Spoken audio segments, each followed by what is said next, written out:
Good day and welcome back to my channel. This is the next installment of the build on the Locust Battlemech. So as you can see, kind of got it pretty much together and painted, and I've done a good bit of work on essentially this main torso and a few other things. So I'm going to go ahead and talk about those a little bit. What I've done now, what I've gone with from a color scheme is I've decided to go with just a Russian green base coat, and I'm gonna go ahead and treat it like Russian armor, and we're gonna go ahead and do that kind of weathering and wear and so forth on this scheme. I was gonna try and do a three-tone camo, but I was fighting with my airbrush and I really didn't feel like dealing with it, so I'm just gonna go ahead and go with doing green armor weathering. So we're gonna go from there. So now what we've got, I'm going to go ahead and take this part down so I can go into some of the things that I've done. So the legs are the legs. They're just going to be weathered up. The hip part is basically just the hip part. With the torso, now what I have done is I've done some minor upgrades and some things that we're going to deal with. Now here on the two arms, as far as I'm concerned, these are the loading hatches, or the hatches for ammunition restores, or at least that's what it's going to work out to be for my diorama, because as I said, as I indicated in my first video, I'll have a figure sitting here and with ammo in her arm and holding onto a walkie, and so essentially this will be essentially a hatch. So the other thing I did do is I put a little handle, and all that was just wire, bent wire, and screwed in. Did the same on the other side, right? For the torso, went ahead and did the same thing for the hatch doors.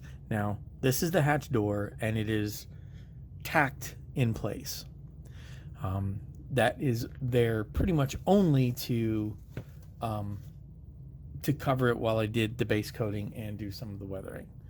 And the cockpit cover, or at least the canopy, is the same.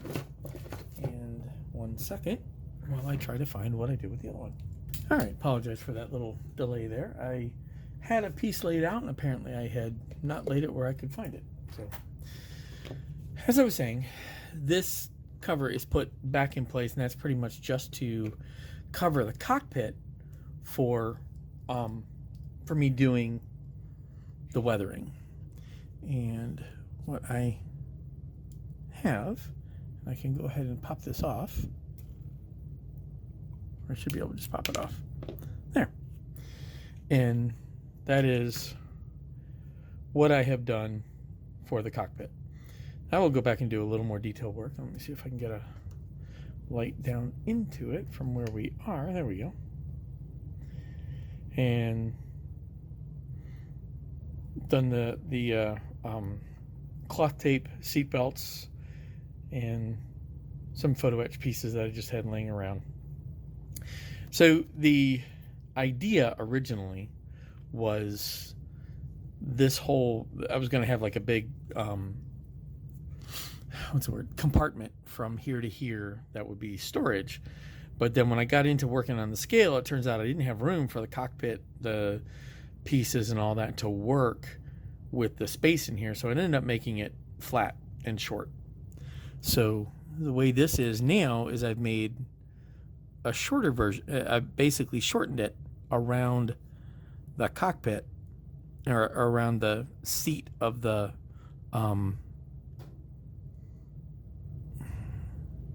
pilot seat. There we go. It looks like I actually glued this on a little bit more than I meant to. So this here, there we go, is the door, and this is meant to come off. Apparently the glue took a little more than I meant for it to do. I'm going to need to take a moment to go ahead and just scribe this off. There we go. That should come off. What are you stuck on? Don't know what you're stuck on. So this is the thing you do when you're making stuff up. Here we go. So now, come on. Glue should not have been that tight.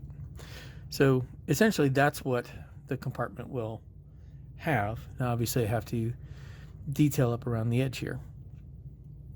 And I apologize for shaking the camera. I'm still not used to this layout. See if I can tighten that. Maybe this will stop moving. So that is all of the space that I had to do the compartment, but that's again, it's all right. It'll be fine. This I didn't bother to trim out, but it has the same look. So it has a symmetrical feel. I went ahead and put the handle there and a handle on this. And then this will go ahead and I will have it propped open. Let me get my hand in here. Here we go. I will go ahead and I will have this propped open with a mechanism in here to hold this open. And we'll put some things up in here and I'll detail painting that. And then the rope ladder that I had mentioned will affix up in here and hang down off of there. And right about here is where the figure's foot will be, so that will go there. And I'm still not sure I'm convinced on this rope ladder, so I may fiddle with that a little more. So that's what I have done for that, and this was the canopy piece that will replace this. It was easier just to use sheet styrene and put that together. And then I will put glass pieces inside here. So we'll have glass. And then I will have this mounted here also with a mechanism propping that open. So if I were to actually have it closed, it would sit like that. But with it sitting open, I can actually see into the cockpit, and that gives me the view that I'm after.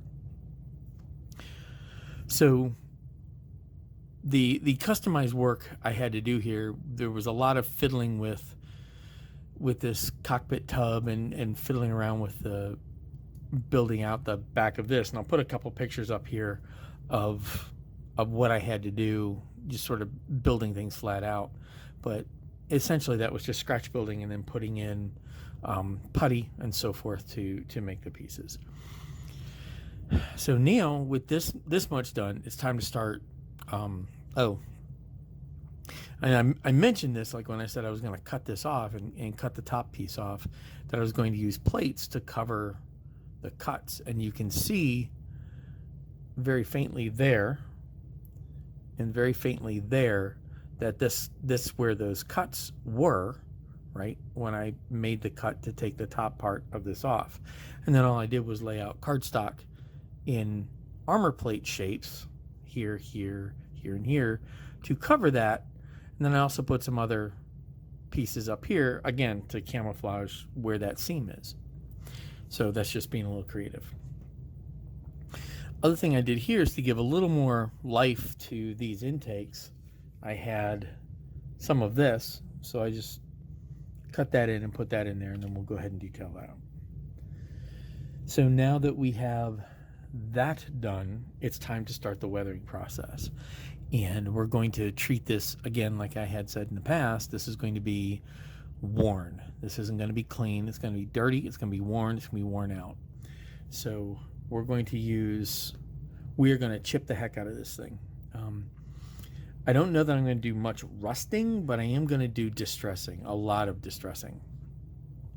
And I did some of it here, where I've gone over and over and over this with, I apologize again, sponge chipping. And basically all I'm doing is wearing down and using this sponge chipping technique to make the surface areas worn. There will be a lot of focus around the edges, and especially down here on the feet and the lower parts of the legs, they're going to be worn a lot more. I do need to identify what pieces will be metallic looking, right?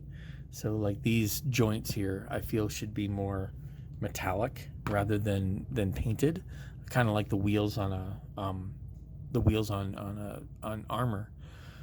So that's kind of where we're going to go with that. The same thing here with the hip joint going down that way. The barrels of the guns will be faded going back. I figure I will go ahead and treat them like the guns on tanks where they've painted them, but over time the use has worn them or blackened them. So that's where we are now. That's what we've got for the Locust Battlemech.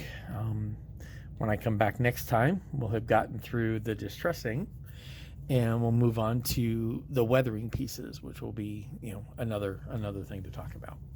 So I've kind of waffled on for a bit here, and I will hope that this is, you know, entertaining, useful, or informative at least.